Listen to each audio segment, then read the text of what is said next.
Papa Céleste, dans le nom de Jésus, Seigneur, mon loué toi, moi ta grâce. Je te remercie, Seigneur, pour vraiment, Seigneur, juste la journée d'aujourd'hui. Merci, Seigneur, pour tous ceux qui sont présents. Merci pour ceux qui sont là pour la première fois. Qui vraiment, Seigneur Dieu, recevoir une parole, Seigneur, qui pour vraiment toucher, Seigneur, une parole qui pour vraiment édifier, qui pour vraiment encourager, une parole qui pour vraiment permettre de vraiment aller de l'avant, faire progrès, Seigneur Dieu, dans ta vie, dans ta carrière, dans ton ministère, Seigneur, alléluia. Dans une famille, Seigneur, alléluia. On remercie toi, Seigneur, de ta merci. Amen. Amen.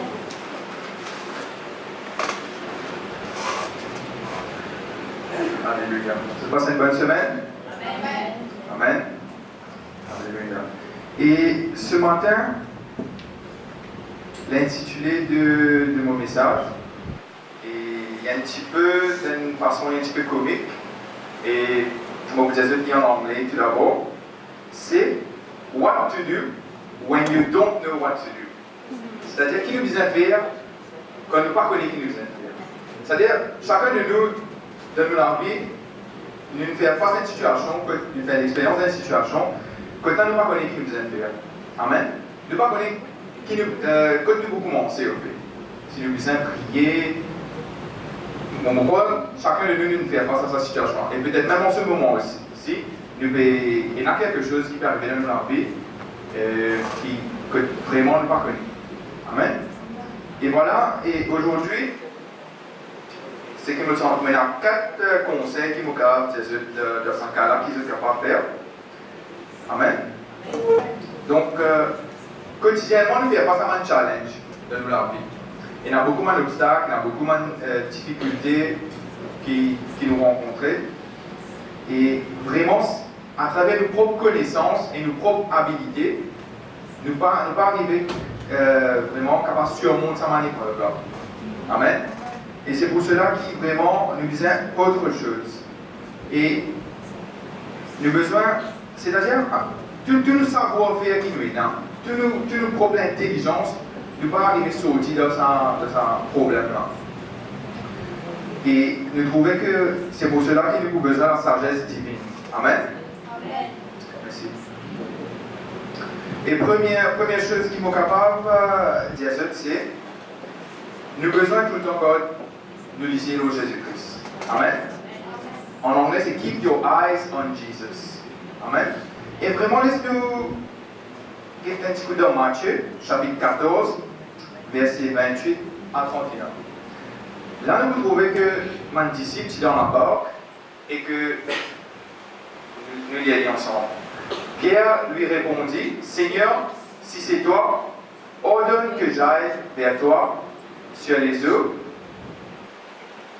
Et il dit, viens Pierre. Pierre sortit de la barque et marcha sur les eaux pour aller vers Jésus. Amen.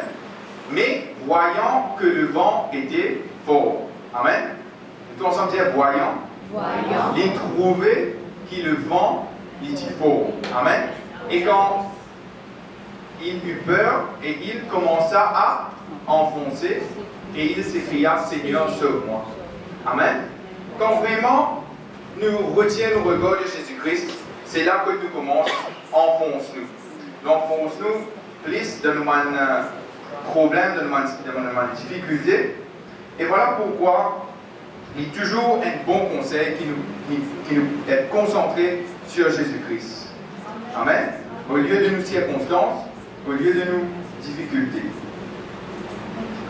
Parce que vraiment, c'est Jésus-Christ lui-même qui vient créer l'univers, qui vient accroche les étoiles, qui vient mettre tout en place, le soleil, la lune, tout qui chose, et c'est lui-même qui est vraiment capable de montrer nous dans cette situation-là qui nous infère. Amen. Est-ce que vous regardez un petit peu dans Hébreux, chapitre 12, verset 1-2.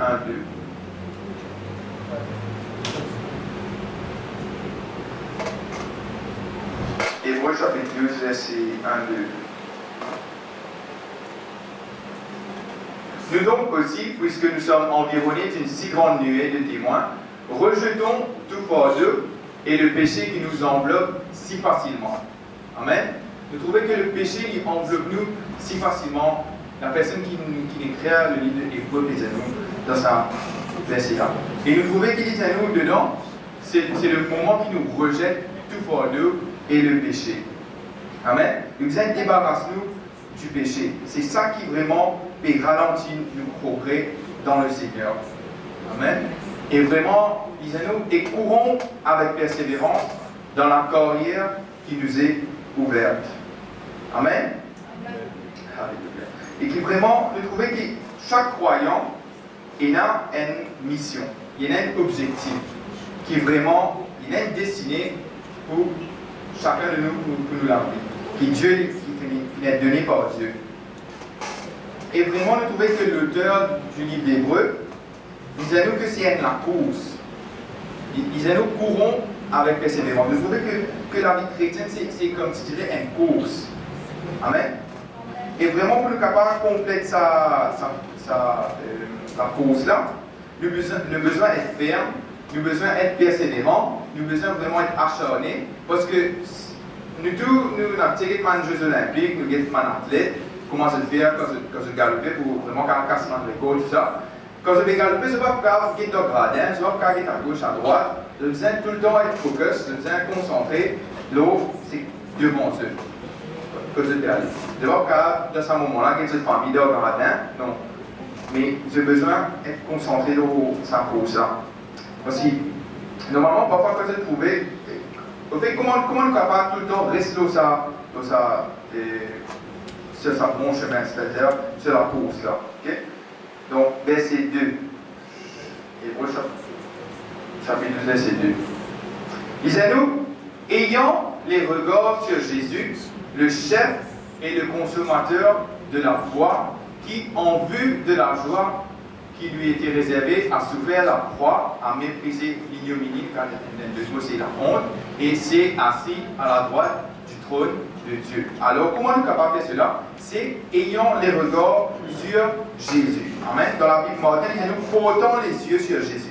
Dans la Bible David, il dit nous fixons les yeux sur Jésus. Amen. Donc, à la course-là, nous devons tout le temps fixer nos regards sur Jésus-Christ. Et nous devons jamais abandonner et jamais renoncer.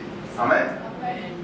Et dans ma deuxième version, au fait, quand nous lisons la version anglaise, il dit comme ça qui looking unto Jesus, the author and finisher of our faith. C'est lui-même la source de nous la foi. C'est lui-même la personne qui amène ça la foi-là vers la perfection.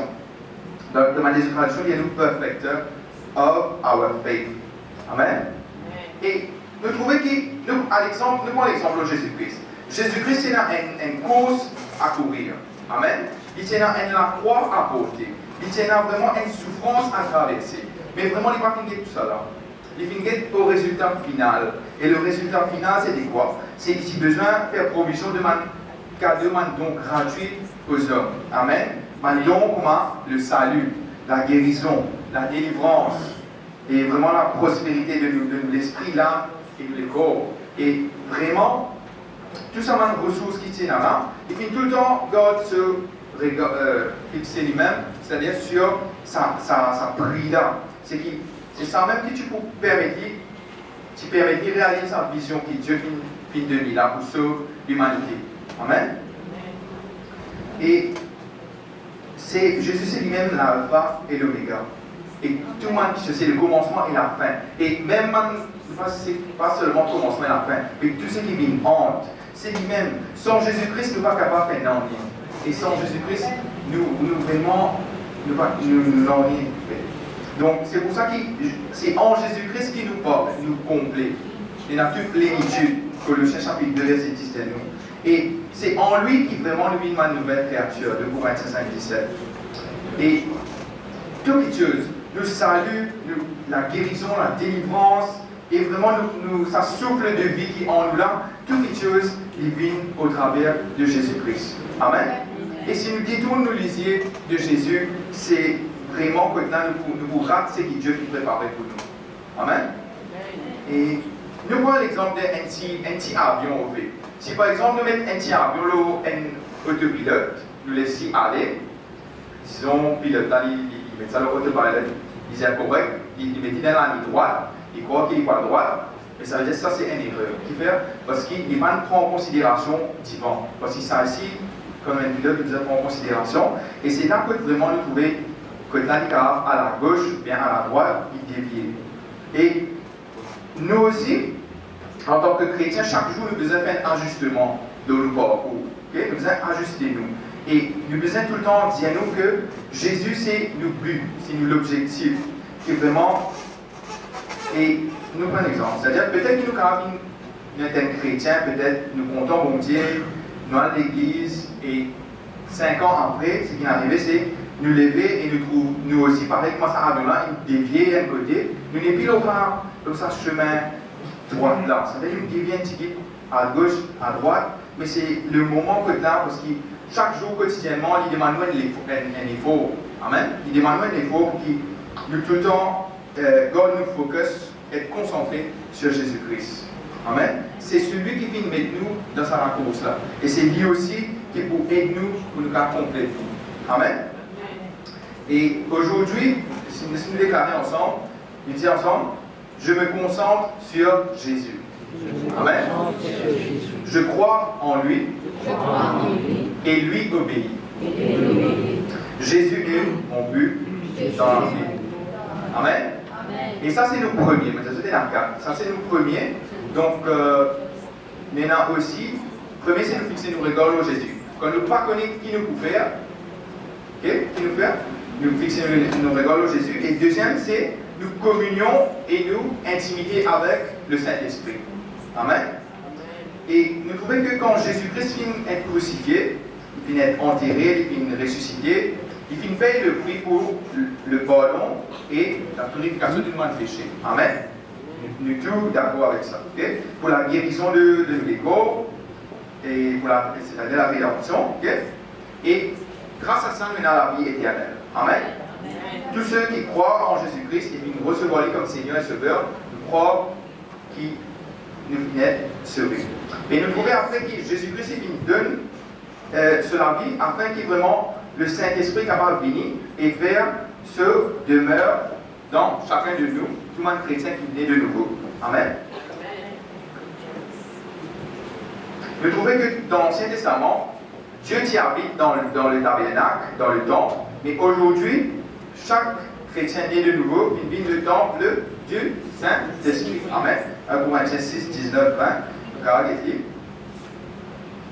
et nous trouvons qu'il y a beaucoup de personnes qui vraiment se parlent avec Dieu. Il y en a beaucoup qui ne pas reconnaître lui et vraiment pas communiquent avec Dieu tous les jours.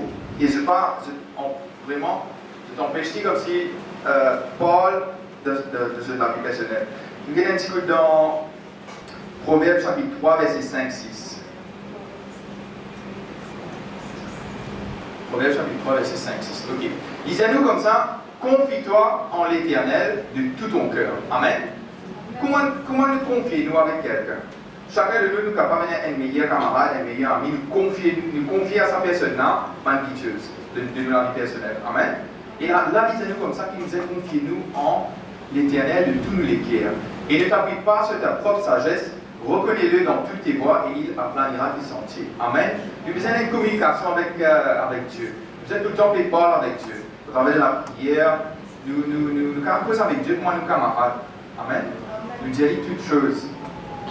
Et aussi, nous prier en langue. Amen. Je vous connais parce que moi déjà partage au là. Peut-être deux fois, moi déjà partage au là. Et prier en langue. Et ceux qui sont là pour rappel, peut-être 2 ans de cela. Et vraiment, quand nous ne pas connaissons qui nous vient faire, la meilleure chose à faire, c'est nous prier en langue. Amen. Vous connaissez qui fait beaucoup de choses, nous besoin de prier en langue. Et nous avons un petit coup dans Romains, chapitre 8, verset 26. Romains, chapitre 8, verset 26.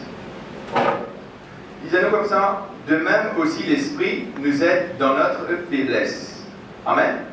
Quand nous ne savons pas ce qu'il nous convient de demander dans nos prières, mais l'Esprit lui-même intercède par des soupirs inexprimables. Amen. La Bible dit nous que chacun de nous a une faiblesse. Et sa faiblesse, ça, c'est nous ne pas connaître qui nous besoin prier. Amen. Et nous ne pas connaître aussi comment nous besoin prier. C'est pour cela que le Saint-Esprit est pour aider nous. C'est pour cela qu'il nous besoin prier en langue. Peut-être aujourd'hui, certaines personnes, vraiment, nous pas, pour certaines personnes, nous pas connaître, pour ceux qui là vraiment, nous pas assez mettre en face la prière en langue. Amen. Et voilà pourquoi nous avons besoin de prier en langue.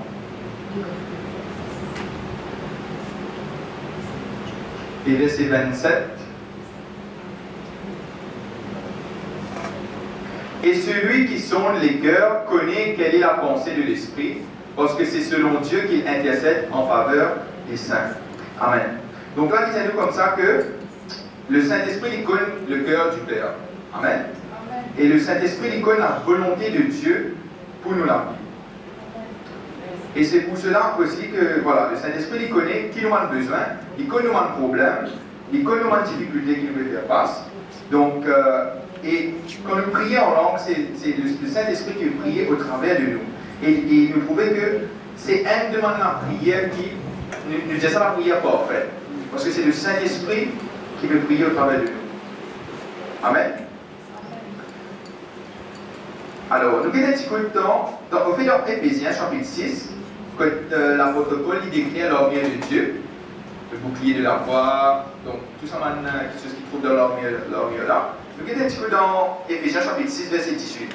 Il dit quelque chose que beaucoup de personnes parfois peut-être ne pas assez oublier ça, mais une de mes pièces de l'armure du chrétien, c'est, regardez un petit peu, faites en tout temps par l'Esprit toutes sortes de prières et de supplications, veillez à cela avec une entière persévérance et priez pour tous les saints. Okay? Qui est à nous, faites en tout temps par l'Esprit toutes sortes de prières. Amen. Et voilà pourquoi il montre nous dans l'armure du chrétien, il y a aussi la prière en langue. Amen. Et vraiment, dans 1 Corinthiens chapitre 14, l'apôtre Paul dit à nous sur les dons de l'esprit. Il dit à nous, 1 Corinthiens chapitre 14, verset 1. L'apôtre Paul dit à nous, recherchez la charité, aspirez aussi aux dons spirituels, mais surtout à celui de prophétie. Donc, nous trouvons que nous avons besoin de l'amour, bien sûr, mais aussi nous avons besoin d'un don spirituel. Ils nous aspirer au don spirituel. Okay? Donc, ça démontre une envie pour vraiment ça un don spirituel. Là. Okay? Il y a beaucoup de personnes qui attendent pour recevoir un don spirituel. Mais non, c'est besoin vraiment d'un désir pour un don spirituel. Okay? Donc, verset 2. Il dit nous, en effet, celui qui parle en langue ne parle pas aux hommes, mais à Dieu, car personne ne le comprend, et c'est en esprit qu'il dit des mystères. Celui qui parle en langue, amen, ne parle pas aux hommes, okay, mais à Dieu. Et nous trouvons quand nous prions en langue, c'est nous pouvons prier un mystère. Il dit nous comme ça un mystère, ok? Il y a quelque chose qui nous l'intelligence, nous trouve l'intelligence, nous ne pas comprendre. Mais c'est le Saint-Esprit qui priait au travers de nous. Okay? Donc,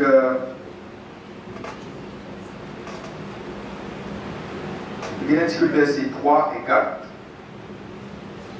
Disons-nous, celui qui prophétise, au contraire, parle aux hommes, les édifie, les exhorte, les console.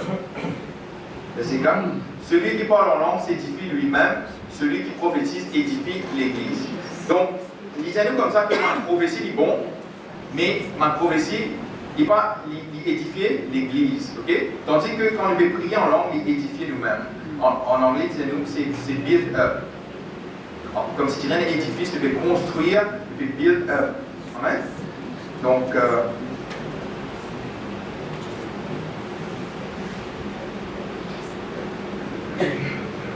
et aussi, il y a quelque chose qui est un petit peu négligé, moi, trouvé dans l'Église, c'est, nous sommes un petit peu dans 1 Corinthiens chapitre 14, verset 13, 14.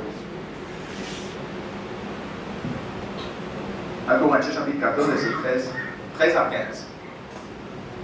Donc, lisez-nous comme ça, c'est pourquoi que celui qui parle en langue prie pour avoir le don d'interpréter. Amen. Donc, il ne faut pas trouver qui vraiment dans l'Église nous parle beaucoup de ça, mais c'est un don de l'esprit, donc l'interprétation des langues.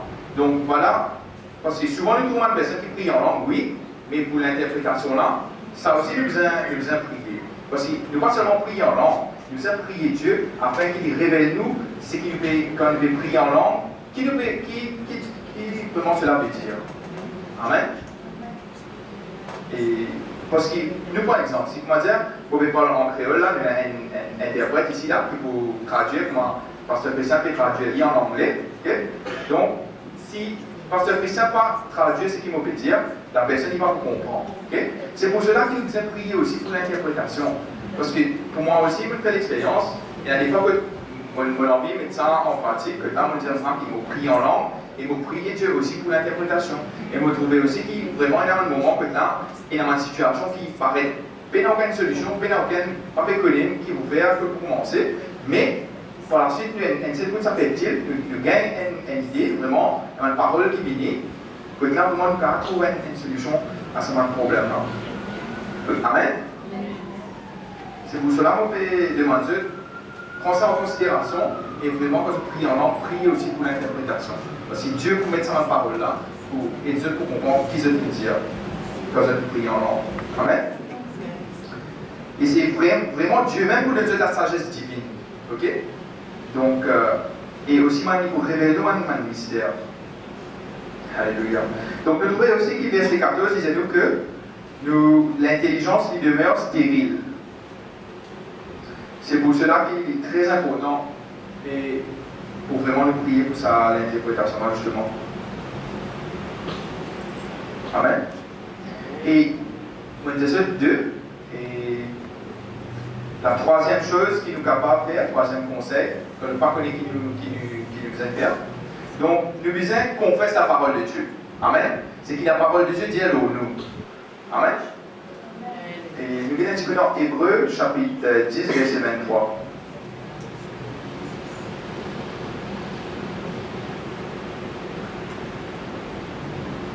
Bon, il a dit, au fait, il a dit une version nouvelle d'une seconde.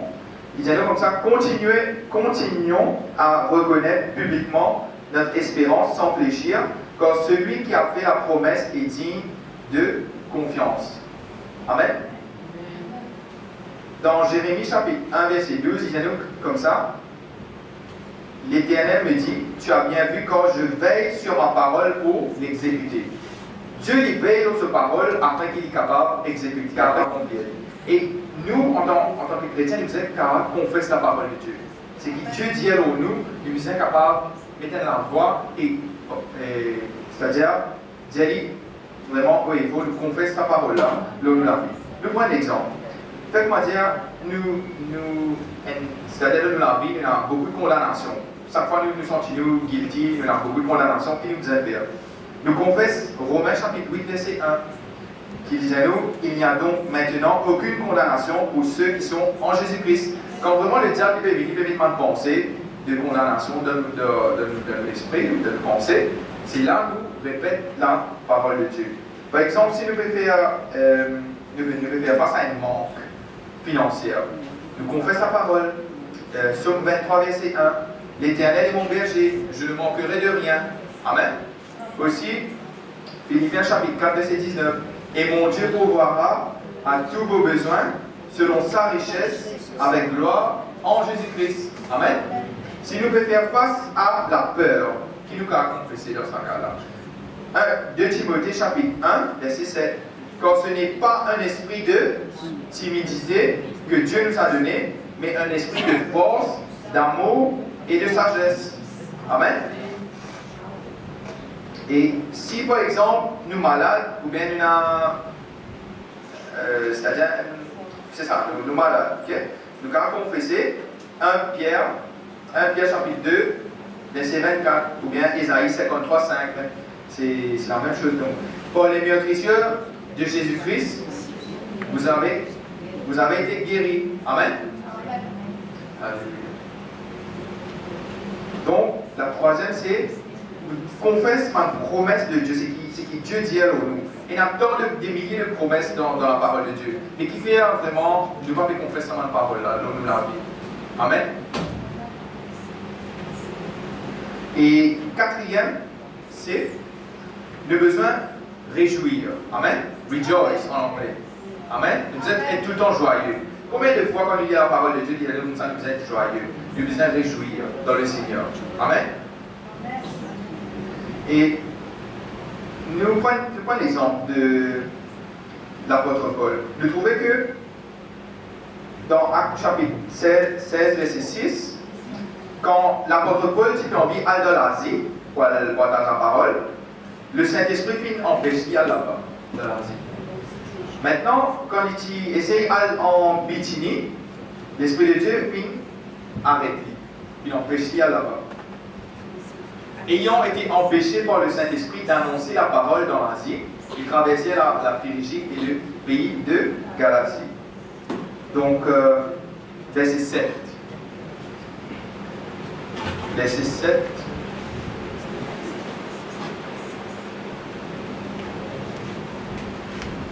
Verset 7 disait donc, arrivé près de la Mysie, ils se disposaient à entrer en Bithynie, mais l'Esprit de Jésus ne le leur permit pas. Nous trouvons que l'apôtre Paul et Silas sont dirigés par le Saint-Esprit. Et aujourd'hui, nous aussi, en tant que missionnaires, évangélistes, nous tout le temps, nous avons besoin d'être sensibles au Saint-Esprit, ce qui le Saint-Esprit fait de nous. Amen. Parfois, on n'est pas capable de côté nos vies. Bien sûr, il y a beaucoup qui disent que voilà, Dieu vient dire pour tout le monde, prêche l'évangile, oui, mais le Saint-Esprit nous dirige nous exactement avec la personne qui a besoin, au moment qu'il a besoin, pour donner une parole, pour donner un encouragement, pour donner une exhortation. Amen. Et vraiment, nous écoute Actes, le verset 9. Ok? Verset 9. Disons-nous comme ça. Quand Dieu vient diriger l'apôtre Paul, il vient empêcher d'aller en Asie, il vient empêcher d'aller en Bithynie, mais pendant la nuit, Paul eut une vision, un Macédonien lui apparut, et il lui fit cette prière, passe en Macédoine, secours-nous. L'apôtre Paul fit une vision, que là, une personne qui apparaît devant lui, et il dit, moi, viens en Macédonie et viens secourir nous. Amen. Voilà quand l'Esprit de Dieu qui dirige l'apôtre Paul. Et bien sûr, l'apôtre Paul, en obéissance, les finales en Macédoine. Donc, c'est là que le miracle commence à arriver. Et c'est là une madame qui s'appelle Lydie. Donc, si je continue, ok. Une madame s'appelle Acte chapitre 16, verset 14. Donc, vous trouvez que l'apôtre Paul finale en Macédoine. Et là, il vient rencontrer une madame appelée Lydie. L'une d'elles, nommée Lydie, marchande de peau de la ville de Thyatire, était une femme craignant Dieu et elle écoutait. Le Seigneur lui ouvrit le cœur pour qu'elle fût attentive à ce que disait Paul. Okay?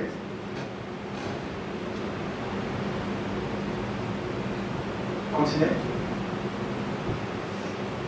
Lorsqu'elle eut été baptisée avec sa famille, elle nous fit cette demande. Si vous me jugez fidèle au Seigneur, entrez dans ma maison et demeurez-y. Et elle nous pressa par ses instances. Lydie fit une ouverte sur la porte à l'apôtre Paul pour qu'il vienne prêcher, partager. Continuez. Comme nous allions au lieu de prière, une servante qui avait un esprit de python et qui, en devinant, procurait un grand profit à ses maîtres, vint au-devant de nous et se mit à nous suivre, Paul et nous. Elle criait, ces hommes sont les serviteurs du Dieu très haut, et ils vous annoncent la voie du salut. Elle fit cela pendant plusieurs jours. Paul, fatigué, se retourna et dit à l'esprit, je t'ordonne au nom de Jésus-Christ de sortir d'elle, et il sortit à l'heure même.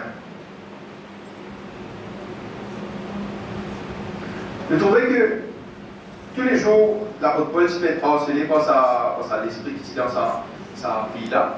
Donc, et finalement, il finit plein avec ça et il chasse à démon-là. Et lisez-nous, verset 19. Les maîtres de la servante, voyant disparaître l'espoir de leur gain, se saisirent de Paul et de Silas et les traînèrent sur la place publique devant les magistrats. Ils les présentèrent aux prêteurs en disant, ces hommes troublent notre ville. Ce sont des Juifs qui annoncent des coutumes qu'il ne nous est permis ni de recevoir ni de suivre, à nous qui sommes Romains. La foule se souleva aussi contre eux, et les prêteurs ayant fait arracher leurs vêtements ordonnèrent qu'on les bâtît de verges. Après qu'on les eut chargés de coups, ils les jetèrent en prison en recommandant au geôlier de les garder sûrement. Le geôlier, ayant reçu cette ordre, les jeta dans la prison intérieure et les mit les 7 aux pieds. 25. Vers le milieu de la nuit, Paul et Silas priaient et chantaient les louanges de Dieu, et les prisonniers les entendaient. Amen. Nous rendons un petit coup dans la peau de l'apôtre Paul. Il peut bien aller en Asie, il peut bien aller en Bithynie. L'Esprit de Dieu va finir permettre. Il finit en Macédoine. Et voilà le résultat. Quand il finit retrouvé en prison, pourtant il finit faire une bonne action, il finit faire une bonne chose, il finit vraiment chasser l'esprit là, de sa petite là. Ok? Mais le résultat c'est qu'il finit retrouvé en prison, il finit retrouvé avec les 7 aux pieds, et aussi il finit battu, il finit jeté en prison, il y avait Silas. Mais je trouvais vraiment, au lieu qu'il l'apôtre Paul apitoie sur son sort, qu'il fait vers minuit, il commence à chanter, il commence à louer mon Dieu, il commence vraiment à réjouir. Donc, c'est tout le contraire, c'est qu'il peut-être nous ne tu pouvons faire. Amen. Mais il trouvait que non. Laisse-nous vraiment, quand dans sa situation, quand nous ne pas connaître ce qu'il nous a fait, la meilleure chose à faire, c'est nous réjouir. C'est vraiment nous louer bon Dieu, adorer bon Dieu, et c'est là que nous trouvons bon Dieu pour rentrer au milieu de ce problème-là. Et nous trouvons que ce qui est arrivé après, c'est verset 26. Tout à coup, il se fit un grand tremblement de terre, en sorte que les fondements de la prison furent ébranlés. Au même instant, toutes les portes s'ouvrirent et les liens de tous les prisonniers furent rompus. Amen. C'est là vraiment que le surnaturel est arrivé. Quand nous mettons confiance dans mon Dieu. Vraiment, que là nous commençons à louer mon Dieu, c'est vraiment un homme qui est vraiment puissant. Amen. La louange et l'adoration. Et c'est à travers cela que là nous trouvons l'église de Philippiens qui est née. C'est vraiment que dans l'église est née. Parce qu'à travers ça, là, c'est-à-dire celui qui peut veiller à l'apôtre Paul, avec tout le monde des autres personnes, c'est là vraiment que l'église est née, que là tu finis dans sa réveil là. Et vraiment, nous avons un petit peu dans Habakkuk, donc pas trop souvent dans le livre, nous mettons ça dans l'écran, c'est Habakkuk, chapitre 3, verset 17 à 19.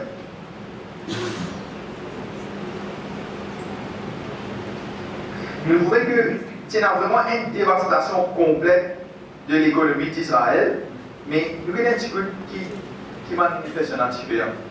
Habakkuk chapitre 3, verset 17 à 19. Disait donc comme ça, quand le figuier ne fleurira pas, la vigne ne produira rien, le fruit de l'olivier manquera, les champs ne donneront pas de nourriture, les brebis disparaîtront du pâturage, et il n'y aura plus de bœuf dans les étables. Prochain. Toutefois, je veux me réjouir en l'Éternel, je veux me réjouir dans le Dieu de mon salut. Amen. Next. 19.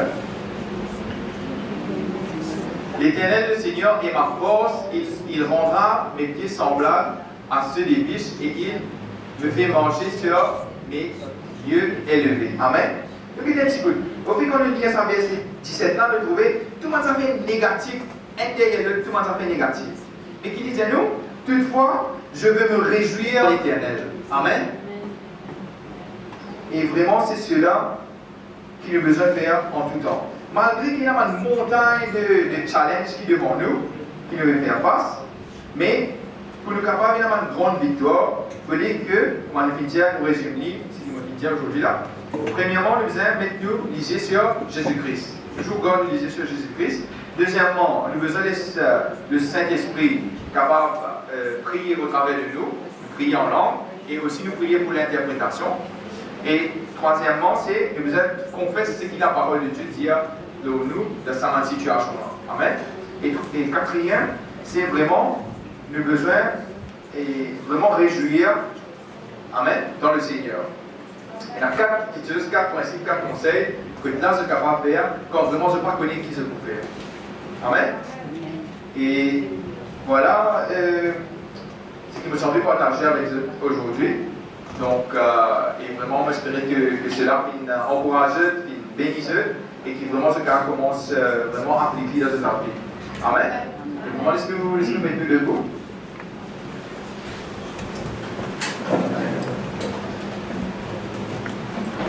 Est-ce que vous pouvez se ensemble? Papa Céleste, dans le nom de Jésus, Seigneur, nous louons toi, nous rendons ta grâce, Seigneur. Merci, Seigneur Dieu, pour vraiment cette exaltation, Seigneur, d'aujourd'hui. Que vraiment ton peuple est capable de prendre conscience, Seigneur, que là, vraiment, tout le temps, nous avons besoin d'un regard sur toi, Seigneur Dieu. Alléluia. Pour ne pas dévier à gauche et ou à droite, Seigneur, et que nous tout le temps rester sur cette course, Seigneur, qui vient mettre nous, Seigneur, Alléluia, et qui, Seigneur, et nous complète, Seigneur, ça la course là, Seigneur, de courir vers toi, Seigneur, vers la perfection.